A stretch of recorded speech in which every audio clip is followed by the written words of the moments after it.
जिस तरह के केमिकल्स वहाँ पे पाए गए थे तो प्रथम दृष्टया प्रतीत हो रहा था कि शायद अपमिश्रित गुटखा बनाया जा रहा है, जो ज़्यादा एडिक्टिव होता है और सेहत के लिए भी ज़्यादा हानिकारक होता है। उन 5 स्थानों में से 3 स्थानों पर अवैध गुटखा फैक्ट्री संचालित पाई गई और इसमें जो मुख्य अभियुक्त हैं ये जुगराज केसरवानी हैं, जो इन तीनों फैक्ट्री के मालिक हैं, और इनके साथ सुशील कुमार, जो यहाँ पे मैनेजर के रूप में कार्यरत हैं। इन दोनों को गिरफ्तार कर लिया गया है। चित्रकूट में अवैध गुटखा फैक्ट्री का हुआ भंडाफोड़। जिले के राजापुर थाने के कस्बे में 3 अलग अलग जगहों पर बन रहे अवैध गुटखे फैक्ट्री का पुलिस ने भंडाफोड़ कर दिया है। पुलिस की 5 टीमों ने 85 लाख रुपए की सामग्री और उपकरणों को बरामद किया है। इसके साथ 2 लोगों को गिरफ्तार भी किया गया है। बता दें कि चित्रकूट जिले के राजापुर पुलिस टीम ने मुखबिर की सूचना पर अवैध रूप से बन रही गुटखा फैक्ट्री पर छापेमारी की।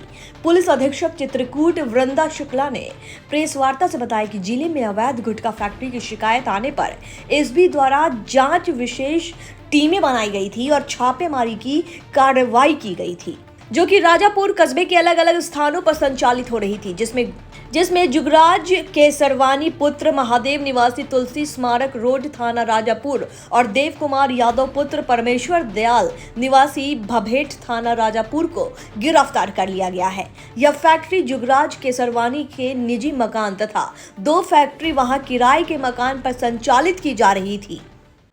जी, कुछ सूचना प्राप्त हुई थी कि अवैध गुटखा फैक्ट्री का संचालित किया जा रहा है जनपद चित्रकूट में, तो उसी का संज्ञान लेते हुए कुछ गोपनीय सूचना एकत्रित की गई और 27 जून को सीओ लाइन श्रीमती निष्ठा उपाध्याय एवं सीओ सिटी श्री हर्ष पांडे के नेतृत्व में 5 विशेष टीम्स का गठन किया गया, जिन्होंने एक ही साथ 5 संभावित लोकेशंस पे छापेमारी की।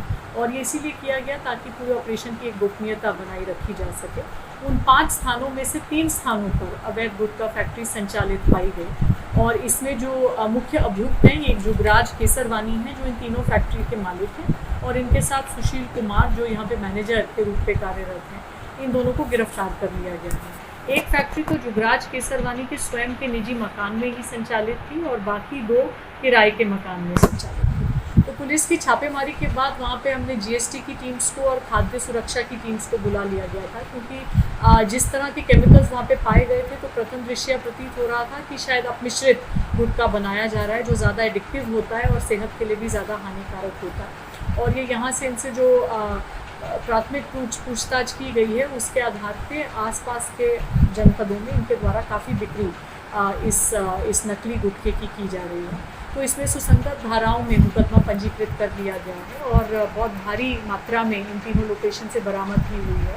जो केमिकल्स और अन्य ये गुटखा बनाने की सामग्री है उसकी अनुमानित लागत 35 लाख रुपए है और जो इनकी मशीन्स और बड़े जनरेटर्स और अन्य उपकरण बरामद हुए हैं उनकी अनुमानित लागत लगभग 50 लाख रुपए है।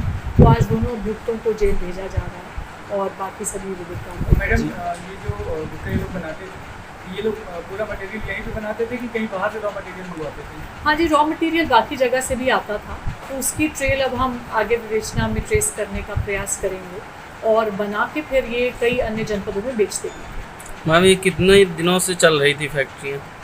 अभी देखिए गहनता से पूछताछ किया जाएगा। पहले तो अभियुक्त यही कहते हैं कि ज़्यादा समय नहीं हुआ है, पर इसका अभी पूरा गहनता से इस पर जाँच की जाएगी। मैडम, इसके अलावा और कोई संदिग्ध वहाँ पे मिला है कि तकलीफ में रहे? देखिए, वहाँ पे बहुत से मजदूर काम कर रहे थे, लेकिन उनकी जो भूमिका है उस पर हम गहनता से जांच करेंगे, क्योंकि यदि कोई बहुत गरीब है और सिर्फ एक पेमेंट के लिए काम कर रहे हैं, उनको जानकारी भी नहीं है कि किस तरह की केमिकल कॉम्पोजिशन है, फैक्ट्री वैध है या अवैध है, तो उनकी भूमिका पे तो गहनता से जाँच करने के बाद ही उनको उनकी संलिप्तता निर्धारित की जाएगी। लेकिन ये दोनों तो निर्धारित अभियुक्त हैं।